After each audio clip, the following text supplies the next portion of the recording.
गणतंत्र दिवस को देखते हुए दिल्ली में सुरक्षा काफी चाक चौबंद और कड़ी कर दी गई है, जिसको लेकर लगातार दिल्ली पुलिस और स्वाट टीम अलर्ट पर है। जगह जगह स्वाट टीम मॉक ड्रिल कर रही है और साथ ही ड्रिल करके तैयारियों का जायजा भी बेहद बारीकी से लिया जा रहा है। ये दो तस्वीरें इस वक्त आपके सामने, जहां पर गणतंत्र दिवस पर सुरक्षा की तैयारियों का जायजा लेती पुलिस नजर आई।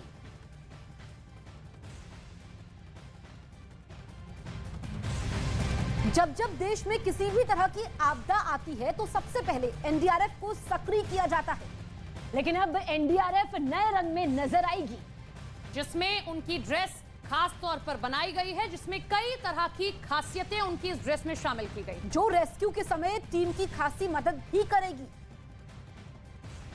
देश के अलग अलग हिस्सों में जब भी हादसा होता है तो एक ही फोर्स जो आती है केंद्रीय स्तर पर, वो है एनडीआरएफ यानी नेशनल डिजास्टर रिलीफ फोर्स, क्योंकि आधिकारिक तौर पर इसी फोर्स की तैनाती हुई है हादसों से निपटने के लिए, चाहे भूकंप हो या फिर लैंडस्लाइड हो या फिर बाढ़ हो, इस तरीके की फोर्स है। और इस तरीके के जवान हमेशा हमें देखते हुए मिलेंगे, लेकिन अब नए कलेवर में एनडीआरएफ फोर्स यहां पर नजर आएगी राहत और बचाव कार्य को लेकर।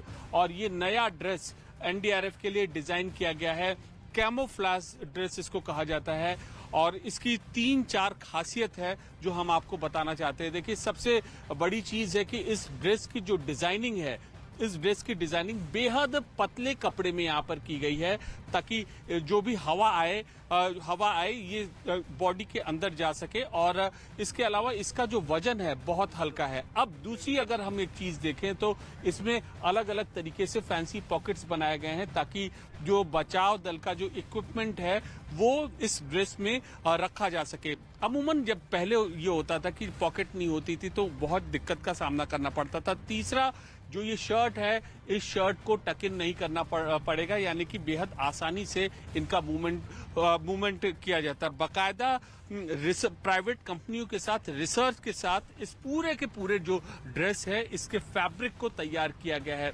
फैब्रिक ऐसा है कि ये ज्वलनशील पदार्थ के जब ये कांटेक्ट में आए तो आग ना पकड़े, बेहद हल्का हो, इस तरीके से इस फैब्रिक को, पूरे के पूरे फैब्रिक को तैयार किया गया है। तो नई ड्रेस में आखिर क्या खासियत है, इसे लेकर एनडीआरएफ के आईजी एनएस बुंदेला से न्यूज 18 इंडिया ने खास बातचीत की, आप भी सुनिए। जब भी कोई हादसा होता है, बचाव एजेंसियां अपने आप को उस मुताबिक तैयार करती हैं, और जोशीमठ का भी हादसा अपने आप में एक तरीके का और नया हादसा था, अलग हादसा था। तो बचाव एजेंसियां ने कैसे तैयारी की है, कैसे आने वाले दिनों में भविष्य की अप्रोच तैयार की है, हमारे साथ बात करने के लिए एनएस बुंदेला है, आईजी एनडीआरएफ। सर, ये तो हादसा हो गया, तमाम एक्सपर्ट कमेटी बन रही है, आप एज अ फोर्स कैसे तैयार हो रहे हैं? ये तो नई चुनौती है। इसमें देखिए, हमारी जो एनडीआरएफ की टीम है वो collapse structure search and rescue के लिए ट्रेंड है कि इस तरह के जो हादसे होते हैं, या तो लैंडस्लाइड होगा या बिल्डिंग कोलैप्स करेगी, जिसमें सर्च एंड इवैक्यूएशन हमारे लिए बहुत इंपॉर्टेंट रोल हो जाता है।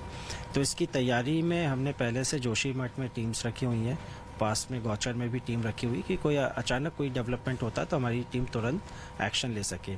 दूसरा, स्टेट गवर्नमेंट और डिस्ट्रिक्ट एडमिनिस्ट्रेशन जो भी डिसाइड कर रही है उसमें हम सपोर्ट कर रहे हैं कि डिसीजन एक्सपर्ट की बेसिस पे स्टेट गवर्नमेंट लेगी, और उनको जो भी एनडीआरएफ से मदद की ज़रूरत है, सपोर्ट की ज़रूरत है, हम उनके साथ हैं। सर, इस हादसे ने आपकी इस देश की इस बचाव दल को क्या सबक दिया है?